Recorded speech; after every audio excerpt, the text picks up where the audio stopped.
Welcome to Wise Guys number 3. I'm Wes. I'm Ash. Today we're going to explore a lot of different topics, but I wanted to start with what's been on every major news media's, not only their attention, but it's been their focus for the last few weeks, even though it just happened, and that is the first 100 days of the Trump presidency. For those of you guys that don't know, the 100 days type mark is a way to identify exactly what the president has done in keeping up with their campaign promises and their overall theme of their presidency. And the belief is that what they do in the 100 days will be able to determine their level of productivity and success through the 3.5 years, or the remaining 3.5 years. I'm only speaking for myself when I say this, but I think it is a load of utter bull. Yeah, I can't agree more. I mean, this just doesn't mean anything. Like, this is part of the problem with the 2016 cycle, and even now, like, the news should get back to news and opinion and commentary, and not creating events. Yeah, and I mean, this. And we're not saying here that this news media has created the 100 days marker this time only for Donald Trump. It has been a thing for quite some time, for decades. But now it's being hyped up. I think the roots of it really come from Kennedy and the whole 100 days and the Cuban Missile Crisis and stuff, which wasn't even related to his legislative accomplishments. It just happened to fit within a nice number of 100 days, and that's a cool thing to be able to say, right? It's like, what have you accomplished before your 100 days? And I will say, I think a lot of it is due to the news media and their ability to try and make something into a larger event than it is, and that provides them a certain level of,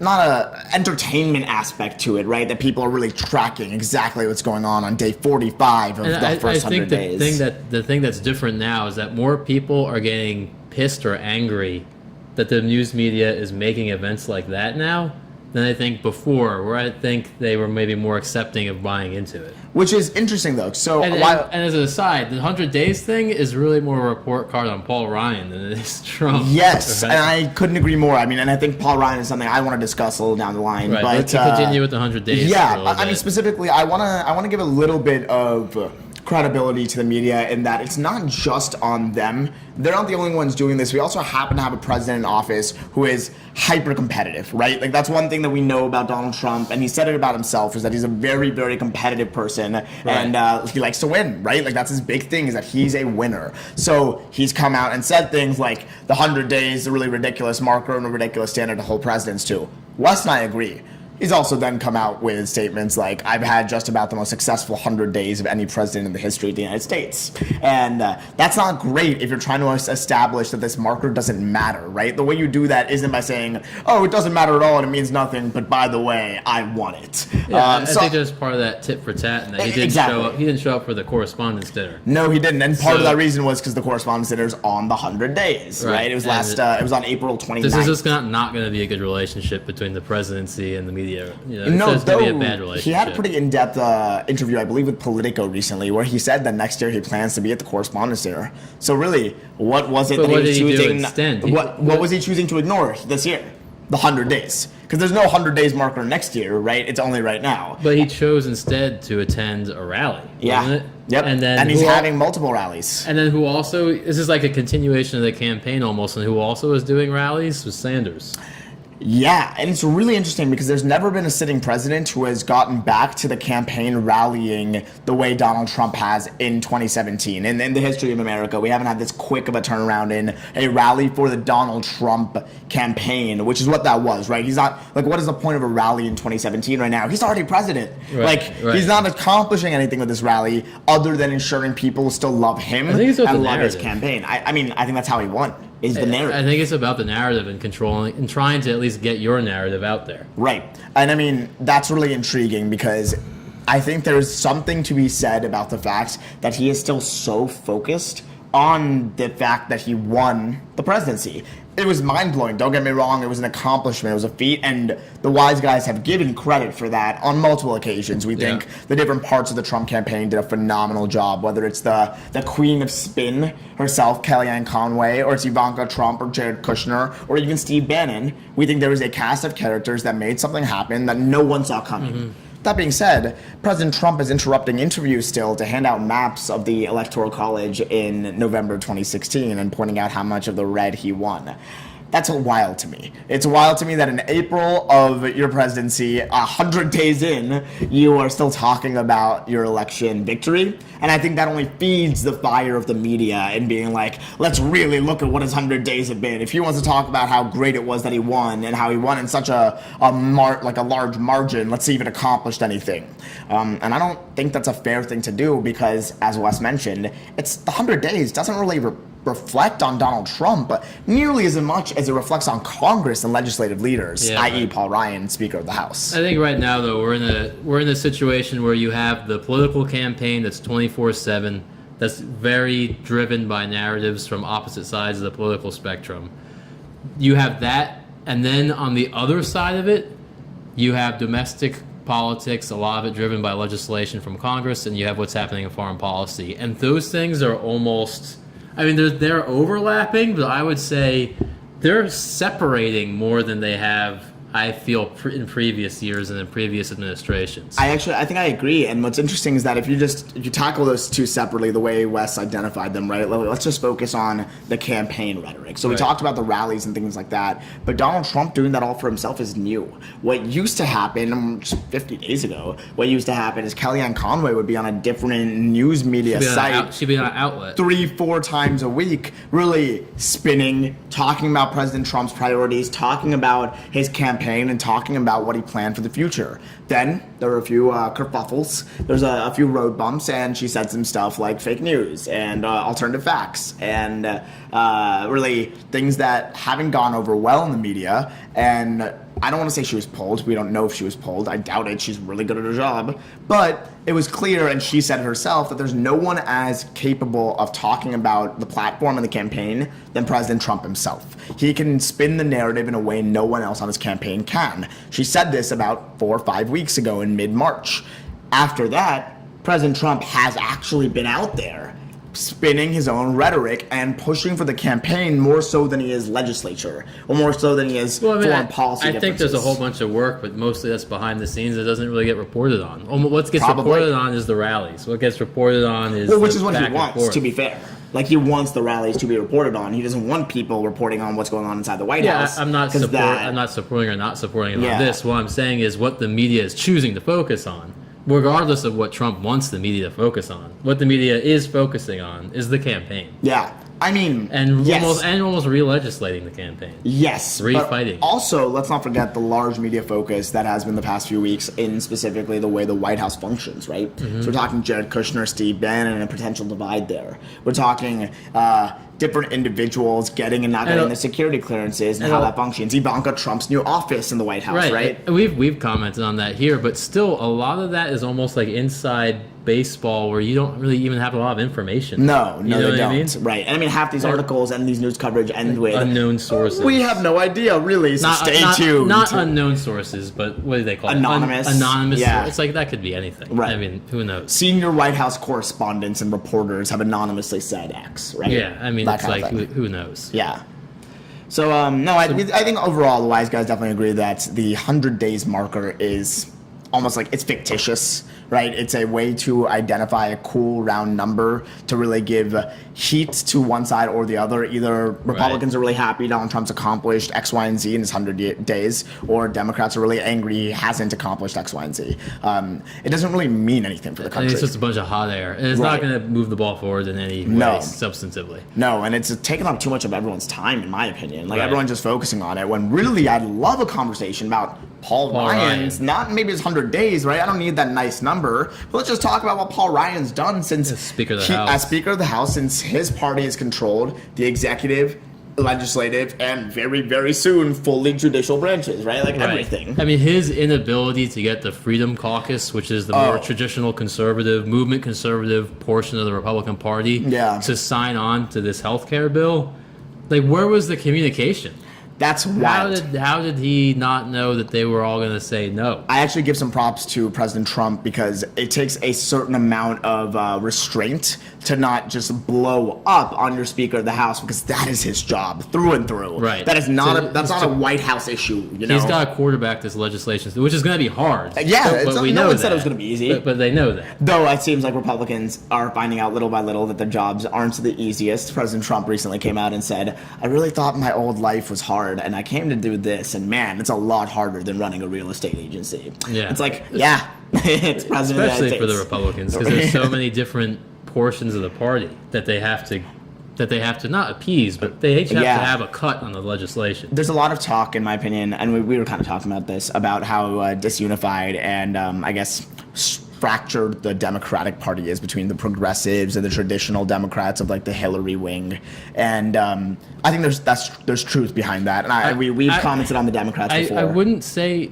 they're fractured in many pieces. I would really just say there's two wings. A divide, I guess. There's a divide. There's a civil war almost. Right. Whereas with the Republicans, I think it is divided and kind of fractured. Well, that's the thing, and I think no one's really talking about the fact that the Trumpsters, the Romney Republicans, the movement conservatives, and there's got to be at least one more in there. The Libertarians. The Libertarian. Yeah, exactly. The Libertarian wing, which is different from all of those. Absolutely. And I mean, Libertarian wing might be just a little less outspoken, but it's there. And it's part of the future. For millennials, it matters big. Like Generation Y loves our libertarians. And trying to herd all those cats through Congress, because they all have distinguishably different values. Absolutely. And trying to get that bill through Congress is going to be hard, but you got to do a better job than that. Well, I mean, and the question becomes, are you really identifying the Republican and the GOP party as one large consensus and expecting, the way I just did, saying, look, the Republicans control the House, the Senate, and the White House. What's the issue here? It's really like what Republicans? Exactly, right? Like the guy in the White House is not the same as the guys in the House of Representatives by any means, or the Senate.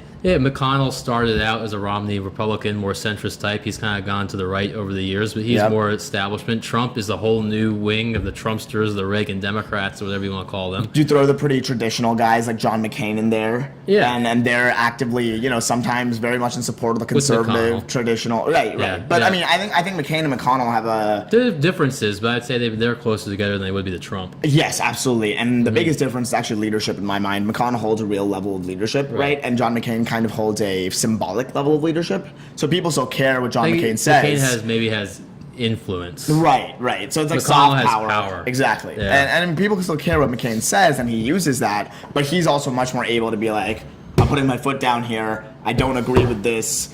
X thing that Donald Trump is pushing and Paul Ryan are pushing are bad, right? And that's meaningful. So he's spoken out very heavily against like the Muslim ban, quote unquote, and things like that, right? Whatever you want to call it. Whereas McConnell is doing what he does, which is not really behind the scenes. He's out there talking to the media most days, but he's getting the votes together. He knows the Senate, and he's been able to. That's been the one bright spot with Republicans working in D.C. right now. He was able to get them the nuclear option on Gorsuch.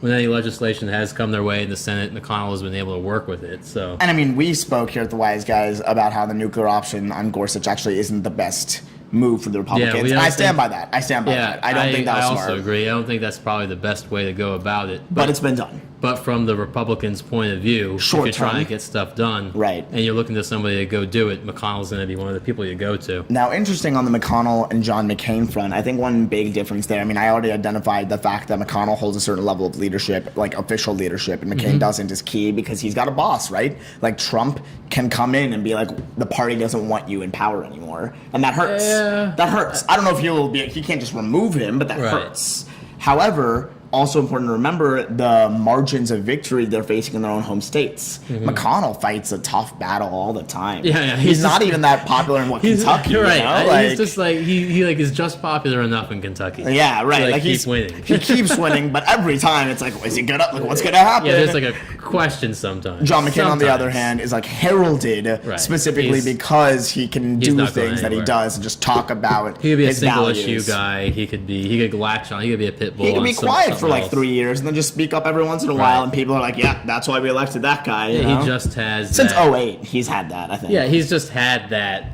I don't know what you would even call it. Like he's like one of the bosses that sits on the couch, right? He doesn't have to speak. He's like the uncle of the family, right? He's not the godfather himself, but he's one of his brothers, so he's chilling. He's not in any danger. Exactly. And I think that's meaningful because McConnell is absolutely not trying to make the White House angry, and that's key.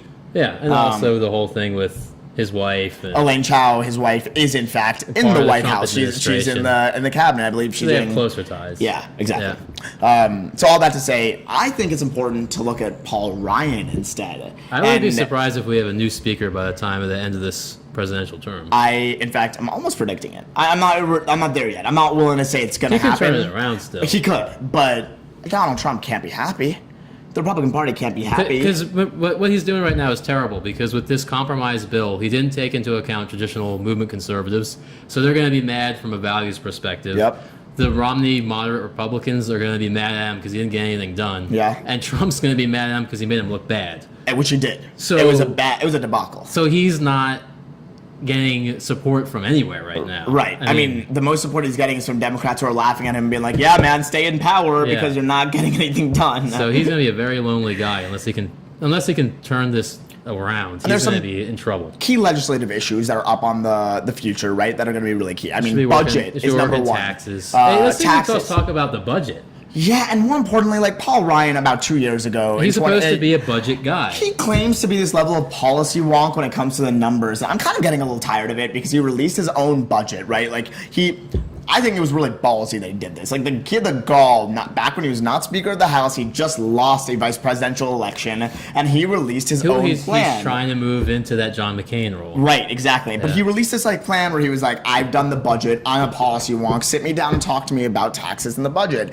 And they did the math, and it didn't add up. And it didn't have answers for that, right? No, this is what I would say. Discretionary versus otherwise? No, this is what I would say about that budget is every time a Republican puts together a budget, the Democrats are going to say the math doesn't add up. And every time a Democrat puts together a budget, the Republicans are going to say it doesn't add up because they use different assumptions. So their models are both could be both sound. Right, yeah, it all depends on the assumptions you put into the model. You're absolutely right. I mean, I think it's important that we have there's arguments against this too, but there is a third-party branch that's it's a nonpartisan unit that does the analysis on all these budgets, but the person in charge of that unit is a political appointee. So if the Democrats are in power and Barack Obama's president, the guy in charge of that unit isn't going to be very happy with Paul Ryan's budget anyway. My point simply being, though, that budget never really took off. However, Paul Ryan really embraced his role as a policy wonk and someone who could provide a certain level of understanding that Americans were getting really tired Congress didn't have, right? That was a big thing. The Tea Party movement and things like that were just Americans realizing, look, the congressman and the senator I elected don't even know the bills they're voting on. They're not even reading or they're not even voting half the time. So what are they doing there? Sometimes these bills are huge, by the way. And I know that, right? Yeah. I mean, PPACA Obamacare was 800-something pages, just ridiculous. But also, I do see something. If I'm electing a guy in office, you should know what show you're up to the on. Vote, if nothing else, and be able to talk about it intelligently. You should have an intelligent opinion if you're going to be voting on this. If you're going to be leading this country. Right. And Paul Ryan really tried to embrace that role. That, look, I have not only the intelligent opinion, not only have I read that bill, I'm a policy wonk who gets into the really deep end stuff. I do the full deep dive, and then I can talk about it to everyone. And I haven't seen that yet. Then maybe that should be his role and not Speaker of the House. Not Speaker of the House, where you need to shepherd the House towards action. Now, here's an interesting question. If things continue the way they have, and if taxes, the budget... If that stuff doesn't get passed, he's not in anymore. Does he resign? I don't know if he'll resign or be kind of pushed out. Well, no, but what's his strategic move? If you're advising Paul Ryan, do you tell him to resign? I think I do. If I was advising Paul Ryan, I would tell him that he basically has to have a coalition with the Freedom Caucus and the Movement Conservatives. If you can be on the same page with the Movement Conservatives, and then you can go to McConnell and Trump with something and say, look, this is how it has to be. Now take your cut on it. I think that's the only thing you can do. Now, I think that's fair. They will block anything that they aren't keyed in on. Now, that's fair, but it's important to remember the only way you can get that coalition is if the next two items specifically fail for reasons that those two coalitions agree with, right? Those two places in the Republican Party agree with. And I don't think it should be easier to get moving conservatives. It should have been easy to get not on healthcare. No. It's not going to be easy to get it. Even still, it's not going to be easy to get a it's fully easier comprehensive to get it on healthcare taxes. plan. But it is astonishing that there wasn't some sort of short-term solution they could push through. They went for the whole comprehensive look, like here's this massive bill on healthcare, right? Yeah. And we're going to take care of everything right here and right now. It would have been, and in my opinion, a lot more strategic and a lot easier to be able to say, let's take this week by week. First and foremost, we're going to do X thing that slowly reduces the amount the federal government is funding Obamacare and people are relying on Obamacare. Because that should have been goal number one, is how do we get the people currently relying on Obamacare to not just lose coverage altogether, right? There's the custodianship piece, and then there's the replacement piece. If you're an average American, many of whom voted for Donald Trump, many like the people that would lose the most, Trumpsters, they're the guys who, I mean, and Democrat, Republican, like the stats are there for this. They're the ones who would lose the majority of the coverage on the spot if Obamacare just disappeared. This isn't me saying Obamacare is the right answer. It is me saying that an average American is not cool with just not having health care overnight, right? So there needs to be some bridge. And Paul Ryan didn't go for the bridge. He went for the home run.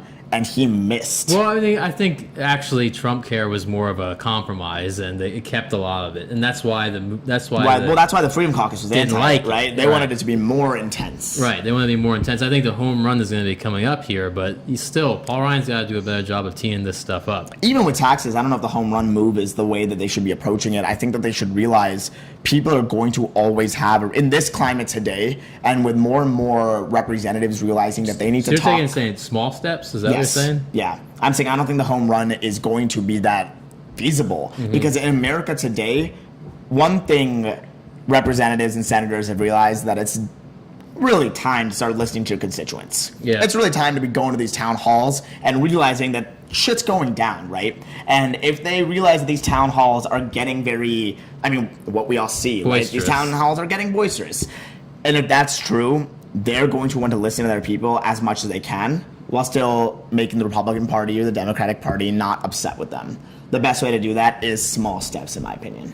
Because also that way you get to get different coalitions voting for different things. Yeah, I think that's a good point, and especially if you look at taxes. Like what they could tackle first is lowering the corporate tax to like more of a globally average 15%. Right. Because it's currently like 39, 38%. It's crazy high. It's crazy high. Crazy high. I mean, a large corporation, a small business. I don't want to say it's the highest in the world, but it's up there. It's up. Yeah, I don't think it's the highest in the world. No, by no means. I mean, Nordic countries. But it's like way too high to be doing business. Especially we're a trading nation. We face the Pacific and the Atlantic. Like we need to be able to do a lot of trade. And as trading deals continue to change, we've got to find some way to bring keep the money back. Right, we need to be competitive somehow, and taxes are a cool way. Like that's a good way to do that. Yeah, that would be meaningful if that gets passed properly. Right, you know? and that's like a small chunk you're saying. So like I think that could be feasible. Like just do it in small chunks. Say if even the Freedom Caucus hates that idea, but you have enough people that do support it, you get that through. Yeah, the next tax change that you push through, maybe the Freedom Caucus supports more than these other guys, right? So you're able to actually herd the different types of coalitions and make them work instead of the Paul Ryan move, which is I'm going to drop 300 pages on all of your desks and hope that we have the votes. Which is why people didn't like the Affordable Care Act, Obamacare. Including, I mean, when Democrats, and I'm in agreement, when Democrats get up there and say things like, I didn't actually have time to read the bill, but we should pass it now and read it later, I'm livid. That's not okay. Not the way to do stuff. That's bad governance. And it just seems, I think obviously we just have the public perspective. Right. But it does seem like these things get passed too late. On both sides. Yeah. It's like these bills are too long and they get passed too late, so they don't even know who's going to support them or what the effects really are going to be. Yeah, that's interesting. I mean? That's so true. Especially a lot of times you have interns drafting these bills. I actually know several people who have been involved in like specific paragraph legislation. Like that's insane. Yeah, and like of course they're doing it with oversight, but like. I mean, oversight. What's a college student doing writing this nation's laws? Because if so, why did I go to college? Like what's going on? Should have just started writing the laws. Yeah. But no, absolutely. And what's interesting, and I didn't really think about this, what you just said brought it to mind. The longer things like this wait, the closer you get to that every 2-year cycle of representatives needing to be reelected, right? Yeah. So like the longer we wait, 2018 is coming around. If there's no movement on healthcare by until early 2018, suddenly representatives who could have made a potentially controversial, but a decisive decision now in early 2017, are thinking solely about the re-election. Right? Because they're realizing that whatever they do in March of 2018 is going to be in the news cycle in November. Like, it's not going to disappear. No. So they're changing people's priorities, and I think that all those things need to get into account and be properly dealt with and strategically handled. And I don't think Paul Ryan's done it yet. If he doesn't do it soon, and I'm one of his advisors, I say, Paul Ryan, you take the mantle of being this policy wonk, of like having established yourself and risen to household recognition by being a vice presidential candidate. You like keep those laurels and you resign gracefully. Don't get pushed out by Trump. Everyone's going to think you were still pushed out, but resign and take up another role in the leadership that maybe allows you to get in depth on an issue. Like kind of like Jim DeMint went to, I think he went to Club for Growth. Yes. I don't know which one he went to. Right, he went to one of the conservative think tanks. Yeah. Maybe it was Heritage Foundation. I forget which one, but Republican senator, he left during he was more of a Tea Party guy, but he still left. He still left Congress and he went to one of the think tanks. I mean, Paul Ryan could do that, but I mean, I think once you got power, you got to hold on for a little bit. So I would tell him, you got to work with the people. Primarily work with the people that are actually in Congress, and then you got to go up and say, look, this is what we got to pass. That's what I would do. Yeah.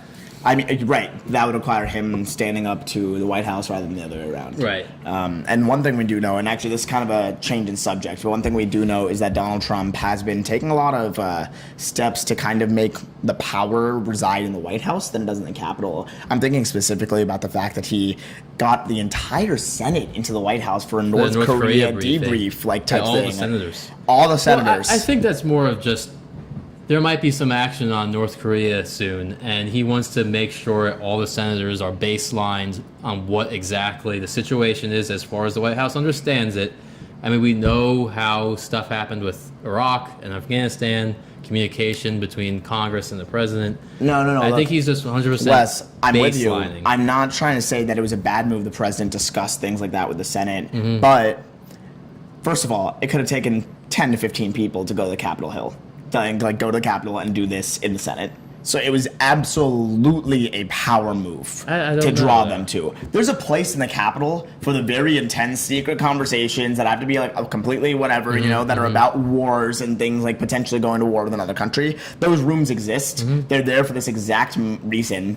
It's astonishing to me that it wasn't used, and it means something. I think it was strategic. I don't think that was like Trump just being like, bring him here, I think he thought about it, or one of his advisors did, and that's why they did it. 1. 2, by Republican and Democratic senators' accounts from that meeting, nothing was said.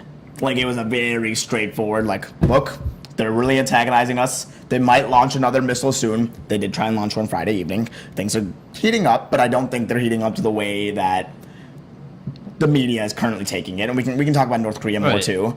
Also, maybe it might. You gotta say nothing is said. Anything that's discussed in that meeting is going to be nothing was said. It doesn't matter what it is. True. No, especially senators. I mean, senators are a lot more mature. They're not going to go out. Yeah, there's not the same political partisanship there. Yeah. You can't just go out and say this is all the classified information we discussed in this. No, but you can say good necessary information was discussed. We have a plan. Republican senators can say something like that. They didn't. They were like, we just reviewed the things that have happened, the timeline that's happened recently, and the president just wanted us to keep watching the situation. Basically, you're absolutely right. Though it's silly as just a general person in the public to think that we would actually have that information. Yeah, I mean, because if we have it, then North Korea has it, right? So, right. I'm just saying, who knows what they discussed? True. I mean, you're not going to be able to gauge reactions from what people said was discussed, but I think you're probably right. Probably a part of it was Trump said, no, you come here. But at the same time, I'm pretty sure maybe while this one was unprecedented that all 100 senators on this issue came, but there definitely have been instances where leaders from the Senate have come over to the White House. And leadership is different than the entire Senate, right? That's 5 people versus 100. Or more than 5. Whatever. But I think that this is more of a national security baselining thing than it is, and you might see it again. No, you might. So that's interesting. And I mean, if we can touch on North Korea for a bit, I saw one thing we talked about earlier that I think we should get back to eventually is the way the Democrats are existing as a party, how divided they are. But before we jump into that, I wanted to just, on North Korea. Yeah. What are your thoughts, Wes? I'm of the opinion that the North Korea hype right now is a lot of hype. That isn't to say military action may not happen, because that's a lot of that has to do with the personalities in the White House and the way they function. But North Korea has been a nuclear power for quite some time. They were once upon a time a part of the nuclear non-proliferation treaty. They're the only country to ever sign on to that and then also remove themselves from it, right? Since 2006, they've been doing tests. They've been launching a lot more missiles recently, and like the rhetoric's always been intense. And yes, Kim Jong-un is a different leader than Kim Il-sung, but I don't think Kim Jong-un is irrational. I think he cares about holding on to his regime. I think he cares about that, and he realizes that the more nuclear weapons and the more like missiles he like talks about, the more likely it is that the United States of America isn't just going to drop some guys in there and depose them. Whether or not that's doable is a different question. Kim Jong-un definitely thinks it's doable. And I think everybody knows it's probably doable. I think it's doable too. It's a tiny country, and you can see satellite images of North Korea, like electricity wise and stuff like that. Pyongyang is really all it is, right? Like you go into Pyongyang, we take that, we have North Korea. All right, but talk to me. She's the military guy. Yeah, but well, first of all, what exactly? Put in one sentence. What is your question? Just rephrase. What's your thought? Is there a genuine level of threat right now from Kim Jong-un and North Korea that warrants this level of hype in the last 3 weeks? Like, there's genuine conversation happening in the media about a potentially impending war with North Korea, and I think that's silly. Right, I agree. It's silly, but this is what I would say: is it's a very important buffer state, and nobody, including Kim Jong-un, has any incentive to move from the status quo right now. So Kim Jong-un likes to stay in power as the authoritarian regime. If he's out of power, he's dead.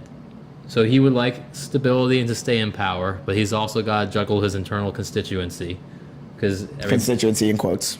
Right, well, it doesn't matter what the state is. He has a fascist, Nazi, extreme left-wing government state, but he still has a selectorate, right? There are people within that, especially family members. Right. There are people within that state. Doesn't matter what the state is. There is a selectorate of people that are important in gaining power. That's absolutely true. So, in the United States, we have a very large selectorate, but North Korea has a very small selectorate. So he's got to keep those people happy, and part of that is making sure the country runs, getting concessions from other countries, and at least having a nuclear technology, or a nuclear weapon, really, so that in the worst case scenario, they don't become Libya. So that's the other thing, is that a lot of conversation recently, including Rex Tillerson, he was at the United Nations just 2 days ago, and there's a lot of talk, including from heads of state in the United States, about specifically that North Korea needs to let go of its nuclear weapons. It's not going to happen. Why would they do that? Well, I think then there are Ukraine, different story. I know the weapons were Soviet; they weren't their own weapons, but still, Ukraine had nuclear weapons, gave them up voluntarily. Look what happened in Ukraine. Libya had nuclear weapons, gave them up voluntarily. Look what happened to Libya. Why would North Korea give up nuclear weapons? Right. This is a traditional nuclear deterrence argument, in that you need to have the weapons to deter attacks upon your own sovereignty. So, is there even a question of us getting to the table with them to talk about that? Right? Because that's what the Trump administration is saying: is that they suspend the program, we approach the table, and we can figure something out. They don't suspend the program. If they keep antagonizing us, we'll have to take direct measures. That's almost verbatim from leadership in the United States. Yeah, but I think that's not a great stance to take, because first of all, the incentives to have nuclear weapons are just so high. They're so high. There's almost no reason you would have them. You would rather, your order of what you want, your preference order of what you want in the world, nuclear weapons and food, to have a huge, to have a huge nuclear stockpile, to be like the Americans or the Russians, and all over the globe, so you can launch from different units, and you're not getting all three parts of the triad. Right. You can launch them from the ground, you can launch them from the air, you can launch them from the water sea, or submarines. Yeah. So that's what you want. If you can't have that, you want a whole bunch of missiles. If you can't have that, you want a few missiles. If you can't have that, you'll say you're not working on it, but you're working on it. Of course you're working on it, right? Yeah. So you can't not have nuclear weapons. I mean, even Japan, a country that is totally nuclear ready. Japan, the only thing stopping Japan from having nuclear weapons is the United States saying, no, you can't have nuclear weapons. Yeah. And they're itching to get them too. Right. Why? Who's going to attack Japan? China might attack Japan. But who's going to attack Japan? And Japan still wants them, right? Yeah, it almost doesn't matter who you think attack you or wouldn't attack you. Sometimes who you thought your friends are your enemies, and sometimes enemies turn to friends. So you don't really know. So the only sure thing you have in the world, if you have a nuclear weapon, the only thing you know is at least nobody's probably going to invade you without suffering a very large cost. Yeah, absolutely. So is North Korea gonna come to the table at all on that? I mean, maybe North Korea will come to the table because there's things they want, but I think it's just like Iran. You can't say that you can say that maybe you delayed the program in Iran, but we don't know. Right. I mean, there's no reason for Iran not to have a nuclear weapon from their perspective. Iran got to keep their uranium too. Yeah, but then it's all about timetables to enrichment. But we don't really know. I mean, we think we know where the facilities are. We think we might know where certain secret facilities are. Right. But it's just like the Saddam thing. I mean, we thought that they had a more robust nuclear program. It turns out they had given up the nuclear weapons program, but they had still had a lot of chemical weapons program activity going on that we actually didn't know about. Yeah. And we confiscated a lot of that material after the war. So there was a lot of weapons of mass destruction. But our ability to see into Iraq wasn't great. And North Korea is even worse. Absolutely. I mean, we could get people into Iraq. We can't get, like, we're relying on South Koreans in North Korea, right? Even that's dodgy. Yeah. Like, at this point, the South Koreans and the North Koreans almost speak a different dialect. North Korea is an extreme police state. Like, it's very hard to get information out of there.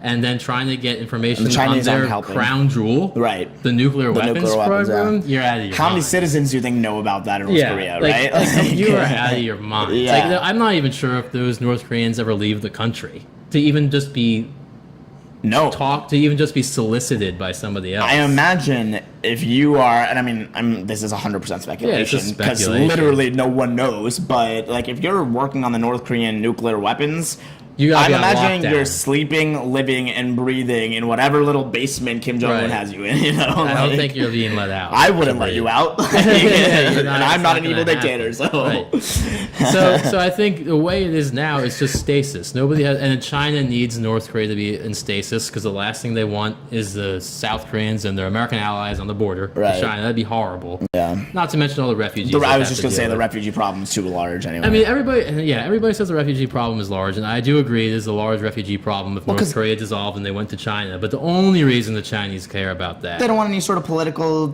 turmoil, right? Like internal, some political instability that could lead to an anti-Beijing domestic specifically. Like no one, like they don't care at all what happens around the world. Right, but if inside China there's even a small fire, they're putting that out with I don't know, a lot a riot police. Riot police. And then South Korea, tanks, right, in Tiananmen Square. And then South Korea doesn't want to go to war. No, especially with North Korea having so much. Yeah, South Korea doesn't want to go to war. Is the general narrative. I have to say, in recent times, South Korea is conveniently really pushy for the United States to get more and more aggressive with North Korea. Though right now, South Korea isn't a state to do anything because their president just got impeached. Political turmoil. The president's on way to jail right now. The next election's in 3 weeks. Super silly, in my opinion, of the United States to have recently said, President Trump to have recently said, we might need to completely renegotiate the South Korean trade deal. We might just pull out of that altogether. They have an election in 3 weeks. You do not need someone anti-America in South Korea. That is not someone we want elected in South Korea. South Korea is a pretty close ally. Whoever they put in there. Yeah, because they're terrified of North Korea. And China. Also, just because, it was Koreans and Americans that a lot of Koreans and a lot of Americans died in the Korean War to make sure that South Korea existed. Right.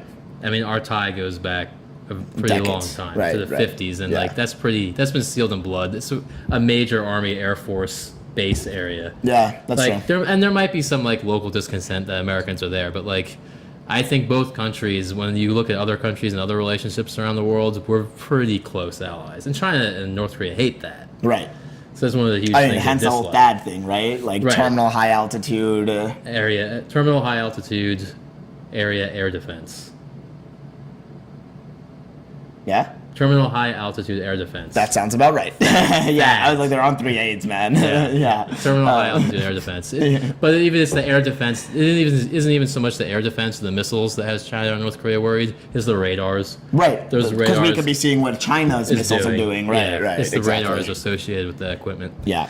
Okay, so North Korea in general, I think it might be overhyped right now. Right, and we don't. What cost do we want to pay? We don't want to have to. We're already fighting 2, 3. I don't know, however many wars we're fighting. We don't want to get involved in another war. Now, don't get me wrong though. What's interesting about Americans, something I really love actually, is that we talk a lot like this, where we don't want to get in on another war. Like, there's no reason for us to get involved. You attack an ally of something America's. happens. You attack an ally even of America's, and we're like, oh hell no! Did you not see the United States flag there? Yeah. Did you not see that we were protecting this area? Okay, we're going to war. I would be very surprised if North Korea was that provocative, though.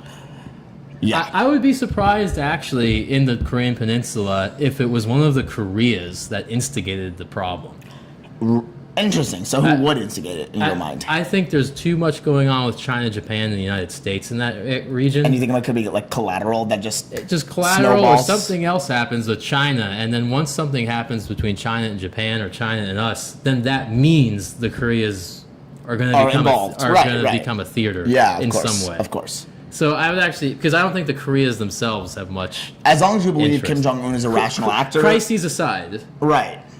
I mean, who knows? Maybe a rogue North Korean colonel is just like, it's time to shoot my artillery battery into Seoul. I mean, if that happens, like, yeah, because that's kind of what happened in World War II with the Japanese. Right, how they invaded Korea, took part of it, and then it was really Imperial Japanese Army officers acting locally that really started the invasion of China. Right. Like, that's a the huge emperor policy never move. planned on that, and they just moved in. They just like walked in. Right. The army as a constituency was really making policy in that I believe it was the Mukdun incident. And in that incident, it was really the army. In North Korea, that might be the case. We don't know what the army is like. Yeah, no, we don't. So, I mean, that's the biggest, bottom line is that we just have so little info. But I do think that the rhetoric you're hearing right now is overhyped only in that it's been around for decades, right? Like, nothing's happening now that's that out of this world and hasn't been done before. Is Kim Jong-un testing more missiles than his previous predecessors? Yes. Yeah. Accurate. That's 100% true. Is the rhetoric still very high? Yes. Like, very intense, right?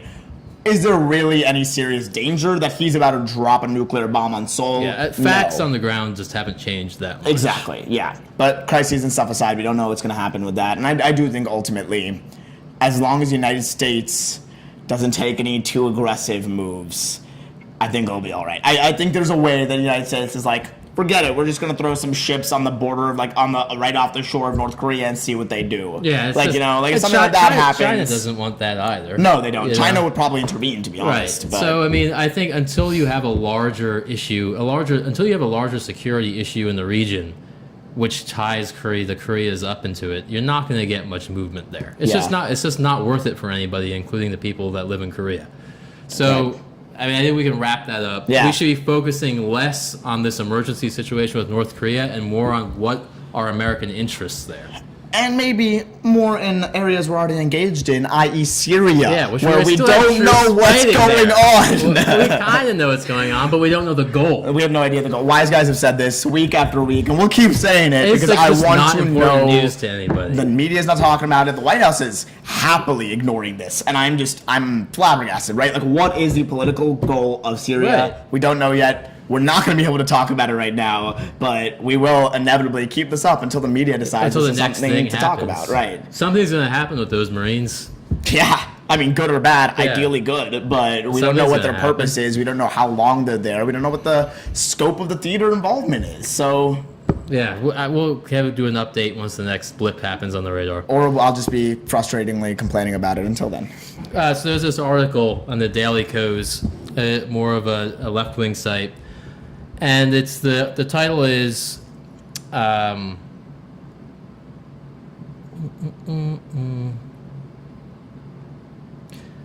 Warren, Party's Identity Shifting, Kos, Sanders' beatings will continue until the party morale improves. And really, I thought it was an interesting article because it's written from the progressive perspective. And it's really about how the Democrats and the Unity campaign it's really not working out. And from the progressive perspective, that's because the establishment Democrats, I would say, are just trying to put a wet blanket on the whole progressive thing. These aren't like Bill Clinton Democrats. These are what you might say are like Obama supporters, right? The Barrios. But the establishment is changing in general, and specifically since the 2016 election. I mean, I'd say the establishment is more of the people who stood by Hillary, Right, it was no matter it was what. Team Right? Hillary. I want to say it's the Barrios too, but I think a lot of Barrios are Barrios young are split. people, right? Our Generation Y, who is like, wait, no, it seems wrong. You guys have literally rigged an election, Right. like, you know, yeah. So I was just like, it's just from the article right here. The truth is that the Democratic Party divisiveness continues to grow like a political cancer, in large part due to the editorial intervention of the party's status quo as they feebly try to twist the narrative, which heavily influences the dialogue of the very website where you're reading this post. So this guy, That's meta as hell. right? This guy, Bob Swern. I don't know who he is, I don't know who he is. but like he takes like a big swipe at the Democrats in general, and also at the Daily Kos site, which is kind of like a flagship Democrat website, and he lists some pretty interesting figure. Like one of the things that he lists here is a ABC News Washington Post poll that shows 67% of respondents said the Democratic Party was out of touch, while 58% said the same of Donald Trump. And 62% said of the GOP in general. Right, So so 67% is still a lot higher than either of those numbers. The Donald Trump number is surprising. Surprising, right? For like a media poll. That's mainstream media And poll. also, just in general, like, it's pretty easy to say a billionaire is out of touch. Like, that's Right. an easy thing to say. It's not The inherently bad, Democratic but it's Party. like, if you're a billionaire, like, you probably can't understand the plight of the average American is the argument. Like the Romney Right, argument. right. I mean, and of course, Hillary also had a lot of money. Like, Right, that was the same that's true. argument. So, But it wasn't Hillary, right? No. It was the Democratic Party, which Right. is traditionally seen as the people that are in touch. or at least they try and That's make how they themselves. sell themselves, right? Yeah. So, I mean, I think a whole bunch of interesting stuff is going on, especially this continuing drama with Sanders. Yeah. I still feel like the party has not embraced him. Tom Perez, the current DNC chairman, really, he's going on this unity tour with Sanders, but Perez is getting booed at a lot of these stops, which is causing friction between them. I mean, and it was bound to happen, right? Like it's not going to change overnight. Sanders saying, guys, everyone should vote for Hillary didn't make all supporters vote for Hillary because they supported Sanders. And a lot of people thought Sanders was Which is his position. selling out kind of by supporting Tom Perez and by supporting Hillary after the fact. In my opinion, strategic. It's how politics has to work. And well, this article also points that out by saying, the Democrats think that Sanders is some Tammany Hall style boss that can just deliver his voting block. Right. And it's not true. It's not that they're for the man. It's that they're for the positions. And the principles, and Sanders just happens to really embody those principles, right? So For a long time. and not just Consistently. now. So that's the crazy thing. I mean, we've talked a little bit about Democratic disunity in the past, and one thing the wise guys kind of left on was we said Tom Perez is now in charge. He immediately put Keith Ellison as the second in command of the DNC. Keith Ellison kind of represents the Sanders wing. Tom Perez is definitely establishment, Barrios, Hillary style. We'll see what happens. And what we're seeing so far is that there's not the unity, right? It's not there. We did say the Republicans are fractured and there are a lot of different kinds of Republicans. Yes, true. The Democrats' divide is almost more dangerous because they're not the party in power. So they can't get anything done without the Republicans helping their entire party, and they can get even less done if their entire party can't agree on what the next move is. It should be, theoretically, it should be easier for them because they don't even really need to decide what they agree on. They just need to decide what they're against. Right. Though, one thing that we've said before also, and I think is critical. I think they need a positive program. Exactly. Anti-Trump is not enough. But the lowest bar?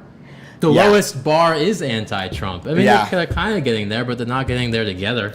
Yeah, maybe they should be starting these unity tours with we didn't do X, Y, and Z thing, right? What you can have someone on. cheering on that before Tom Perez enters the stage or something. Right, and what you can agree on. And another interesting point that this article was talking about was the Democrats, Inc., I guess, were going after somebody that Sanders supported for I think a smaller post. I think a mayor of one of the cities in I forget which state, but he was saying, look, this guy was, I think he shifted, he was a little bit more pro-life, but still kind of maybe more of a Biden position. Okay. Where he's I'm a Catholic. Right. My personal beliefs won't impact my politics, but these are my personal beliefs. Exactly. Yeah. And which the article points out was was originally a Nixon thing. Yeah.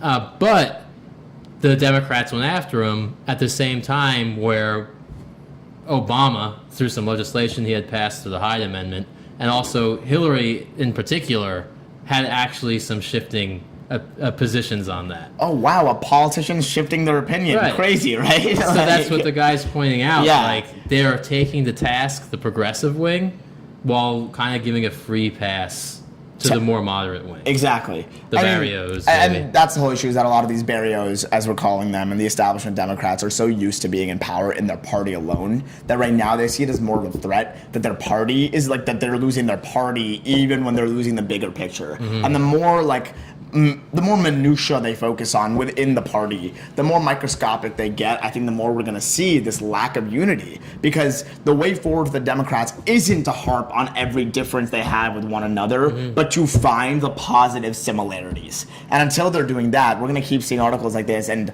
coming from the Daily Kos, calling out the Daily Kos, that's meaningful. That's interesting. I don't know how much friction this article got in the social media or in general media world. Daily Kos isn't one of the main outlets, but I think the fact that the people in the progressive wing and the more left-leaning people in the Democratic Party are starting to think this way means that there's only more disunity and disunification to come. Right.